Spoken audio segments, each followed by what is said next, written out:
Good morning and welcome to Rise and Shine. I am your host, Alissa here with my amazing friend, Lauren. Can you just do that one more time? Yeah. It's the we got this coffee. I love that. Oh, what a great way to start a Sunday morning here with you. I wanted to share with our audience, Lauren has pivoted quite a bit, as have I, and many of us who call ourselves entrepreneurs or helpers or healers. That's like our number one thing is transitioning, staying agile, staying fluid. And man, has this world required that of us lately, huh?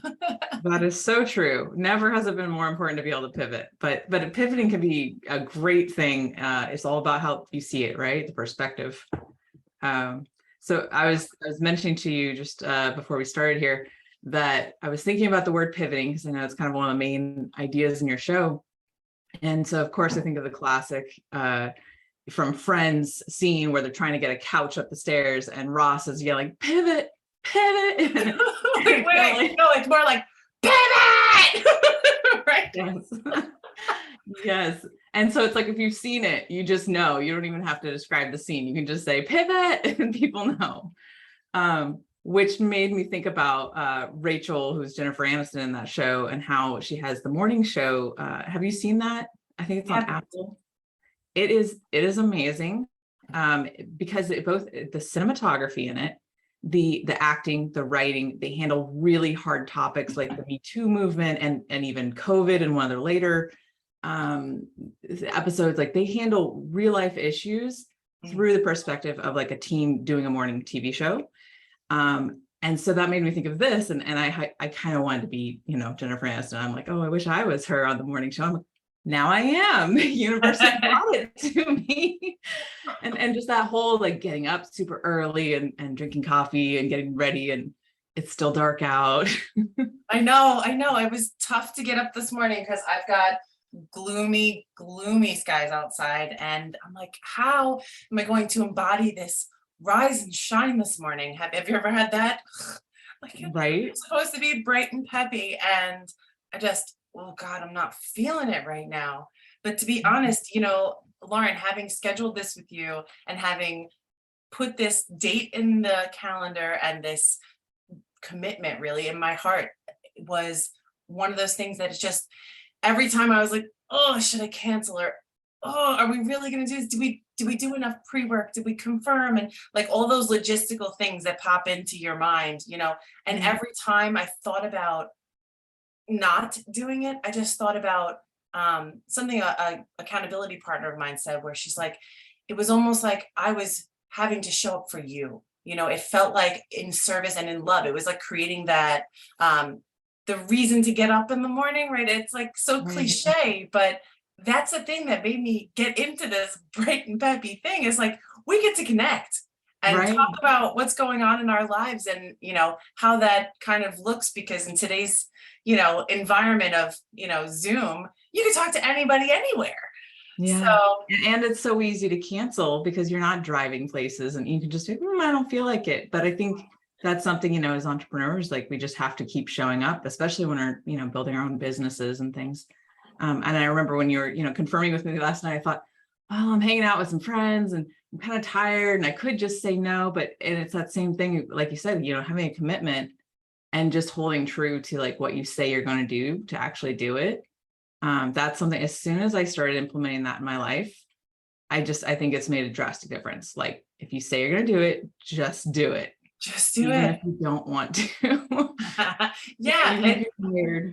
It sets yourself up for success, because I don't know if you've heard me say before, but we're watching all the time.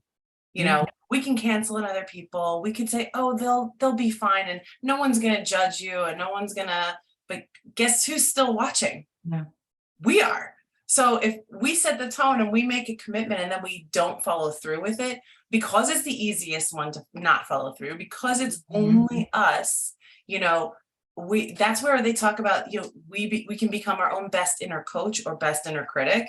That's why, because we're constantly making micro decisions and real-time pivots in the moment, broad brush, making general pivots and stuff, but we are along for the ride.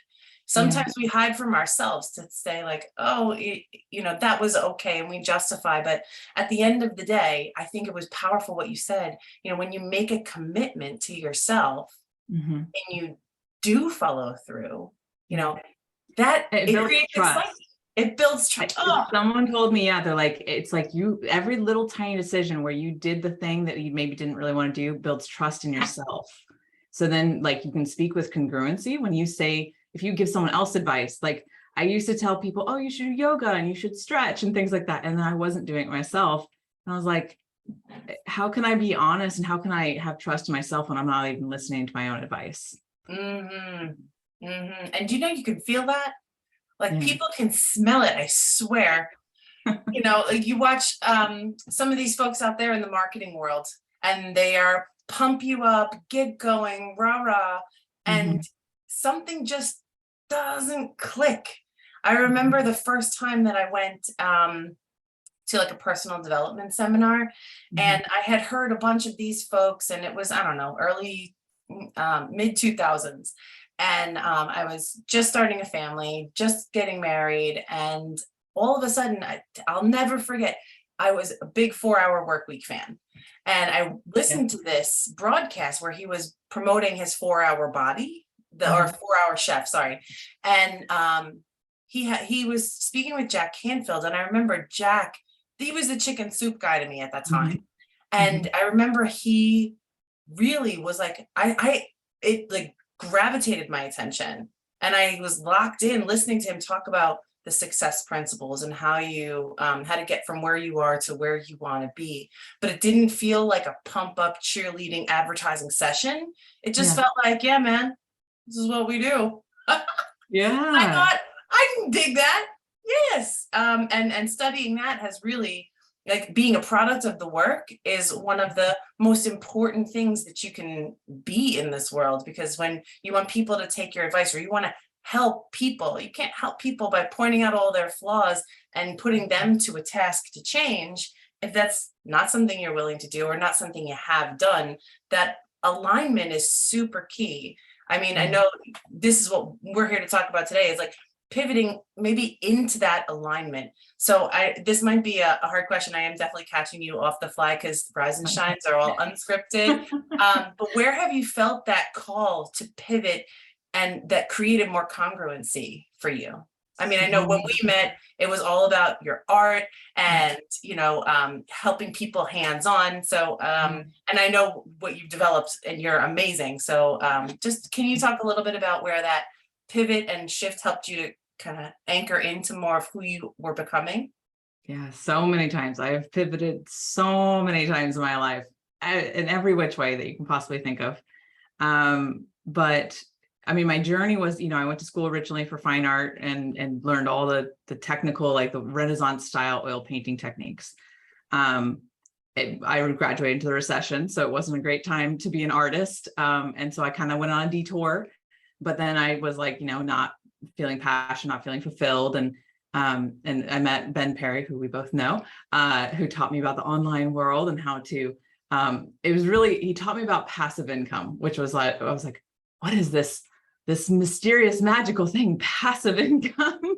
And so, I started to pivot from doing the art and creating it and showing it and trying to sell it to, I was like, what if I could help artists and teach them how to sell their art? Because nobody taught me that in school. And that was kind of my first journey into the online marketing world of coaching and building a Facebook group and things like that. But then, it's like I kept pivoting as I went, learning Facebook ads and learning the back end things, all the operations and stuff, and helping other entrepreneurs build their businesses. And it's just like every step along the way, it was a decision, like because I needed to make a little bit more money, or I wanted to learn a new skill. And it's all grown. So one of the businesses I did was I became a massage therapist, meanwhile becoming, an entrepreneur online. And so I've had that business for 8 years. And the funny thing is, it's all like coming together right now, because the business that I'm working with, that I just started working with, is helping massage therapists like grow their practice and make more money. So these girls, not all women, but these massage therapists are making like 8 and 10K a month, which is like mind blowing for that world, for that industry. And being a part of that is so soul fulfilling for me. But it brings together everything that I learned, like learning massage, doing it. And I didn't like work for spas. I made my own practice and, built my own clientele. And then learning all the online stuff, all the coaching and Facebook groups and software, and bringing it all together. And when they were talking with me, they're like, "You're a unicorn, you know that, right?" Like that's just not, it's unheard of. Usually you're just a massage therapist or you're just an online marketer, but to bring it all together, I'm like, maybe this is what it was all for. And it didn't make sense. It didn't make sense at the time, but it's always hindsight. And it's like, oh, that's why I learned that. Yes. Wow. Oh, girl, you're singing my song. Like I'm trusting the like, pivot. yeah, pivot. Oh, Yep. and we're like, oh God, okay, fine, I'll pivot. Geez. If you get these nudges and you're like, what the ever for? And you're talking about everything coming together. That's been my experience over the last couple of years for myself too. I started my career in financial services and personal financial planning, and I had a great math brain, but I didn't love it. And I love people, right? So I thought personal financial planning, lots of math, allocations, and all this stuff, but oh gosh, I didn't love it. And every pivot along the way, I had to come up against this feeling of like, oh, I failed. Oh, I'm not good at this thing. And as I pivoted each time, I got more and more comfortable with making the decision like, no, I let something go that wasn't for me. And I gained that confidence over time. But personal financial planning wasn't for me. I was licensed to the hilt to be able to sell securities and insurances and make sure there were foundational pieces in places and play in the stock market. But I don't know, it just drained me dry of my life force. So I wound up spending a bunch of time in financial services, in banking and wealth management, and I grew my network. But then I started serving the golden handcuff folks, or the golden parachute folks, rather. Sorry, the CEOs and COOs that were getting let go from their high-powered positions because they were downsized, but they got these great packages. So I supported two of such folks to buy franchises, and they were brand new to business. So I went into those situations knowing like, I know how to be an entrepreneur. I damn near grew up breathing entrepreneurialism when my father immigrated to this country and built a retail business that then invested in real estate and rentals. So I'm now training these guys how to see themselves as not operators, but owners, and making those top line decisions. And I'm like, I don't understand why I'm here. I'm here in a little sales role, but like I'm teaching these guys these awesome principles of business. And from there, I went out on my own and said, I'm going to do this, as a full-time thing. I'm going to help people understand how to structure and systematize their businesses so they can have clarity to make decisions and be empowered to know where their strategy is heading. That passive, elusive income business, that's where I find myself now. My husband's always wanted to be in real estate. And when I pivoted my practice to focus on real estate specifically, it like, whoosh, it brought everything full circle, full focus, all the financial knowledge, all the family knowledge, all the trying and failing and figuring it out, but helping people along the way. Now it's all kind of distilled and focused in this area where I'm, loving life. No day is ever the same. And I get to be constantly in like lifelong learner mode, which is my jam. That's awesome. And I love how like, okay, so you mentioned like you felt like you're failing, but it's like, if people just reset their mindset, it's not a failure. It's like, it's just a pivot, and it's maybe like a lesson that you can now put in your toolbox. Like now you have that tool, that thing that you built, and maybe it's just a way of thinking. And then, that will later help you with something. You just can't see it right now. Yeah. Like we all just need to give ourselves a break and not be like, oh, I failed yet again. Yeah. Put the mallet down, put it away. Yeah. Throw it out the window. It's not failure. It's just part of the process. Yeah. And I think that's the most important part, because there's who sings the song? It's you win some or learn some, but I won't hesitate. Anyway, one of my favorite songs, because you either win some or learn some. There's whoop, it's just a little tiny shift in there. It's at the end of whatever it is that you're doing, you're either, yeah, that's exactly what I wanted and I went for it and I got it, or this is not exactly what I wanted. Let me take a look and figure out what I did along the way that I can either improve upon or let go of. You know, if you constantly have this growth mindset and this lifelong learning mindset, everything is your teacher.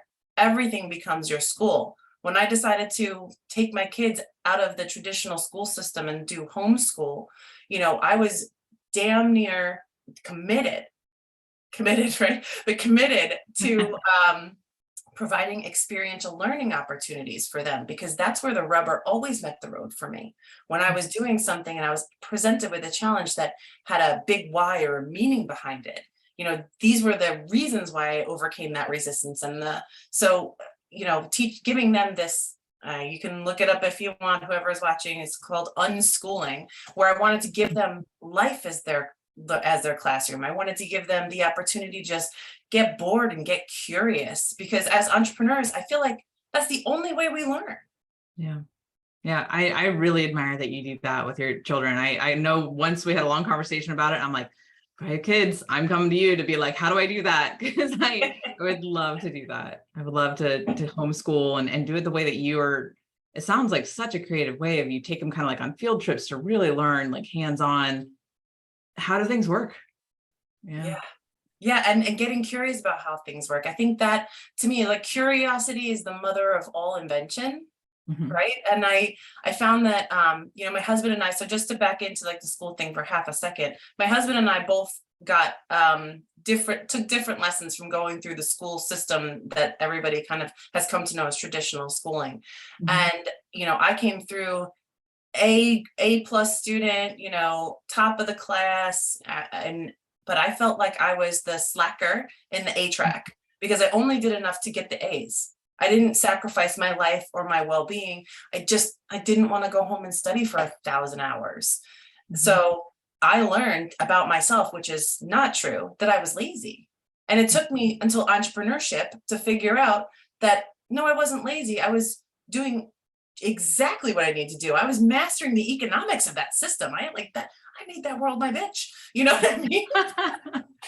There you go. It feels weird to say that because I learned so many really wrong lessons doing that, because I was, you know, contorting myself into this school-shaped box. But out here in the entrepreneurship world, what's lauded and what actually creates value is being able to share with people that what you're actually doing might not be what fits. What you think you are is actually more than what you're allowing yourself to tell.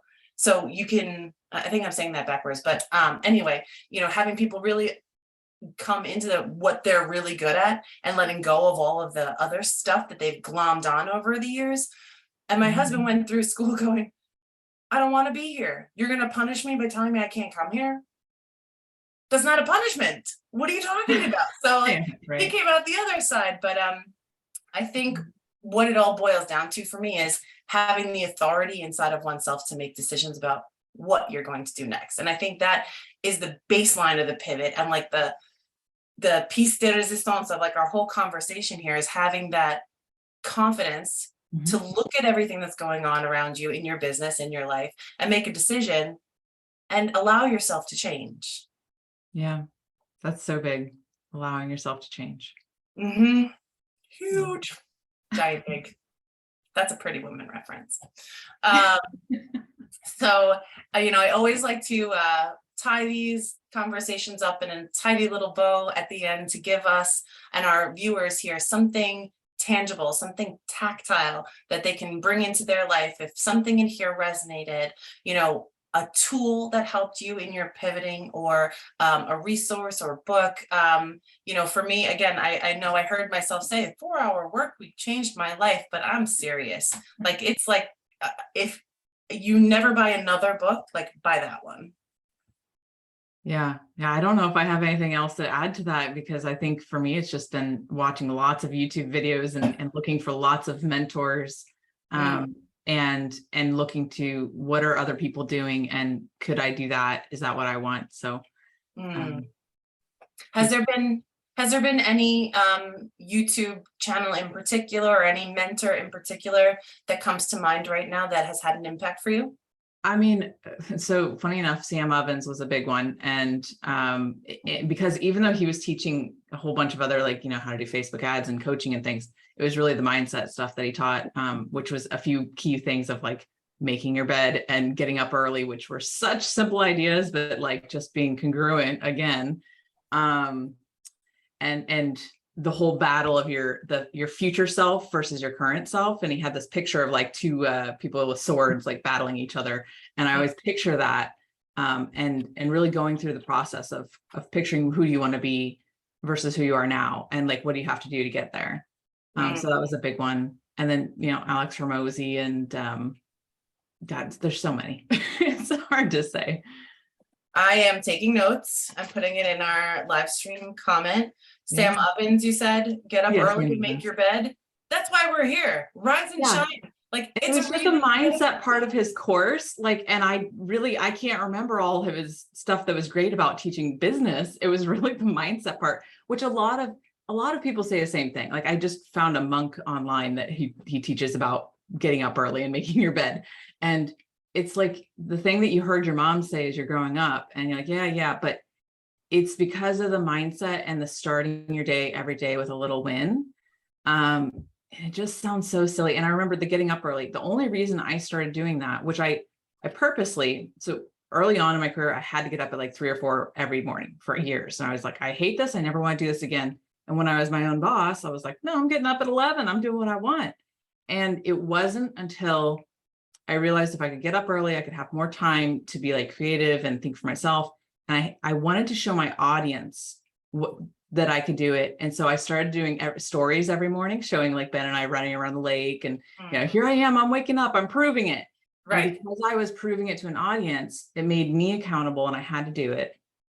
And it was that whole thing. And that was all about the same time that I was watching Sam Ovens a lot. And just really growing into who I am now. And I stopped a lot of bad habits. And it was that saying, how you do one thing is how you do everything. That I started living my whole life by that philosophy. And it's so true. So true. Yes. Oh, I love it. I love that. I mean, and don't use it for a mallet, right? When you notice yourself doing something that is a bad habit, you can change it. It's your awareness that creates the opportunity for change. So throw away the hammer and get real present, because when you feel yourself judging, there's probably a promise you made that you broke. So in closing, for our Rise and Shine this morning, we want to wish you a successful week. Get out there, do your thing, whatever that thing may be, but get up early to do it, man. Rise and shine. Yeah, rise and shine. All right. Well, cheers. Cheers. So long. And everybody else, we'll see you on the next one. Join us here every Sunday morning, 8 a.m. Eastern Standard Time, or check out all the recordings because there's so much juice in there. Lauren, thanks a million for joining me here today, and we will see you all on the flip side. Go kick some ass out there and have a wonderful week. Bye. Bye.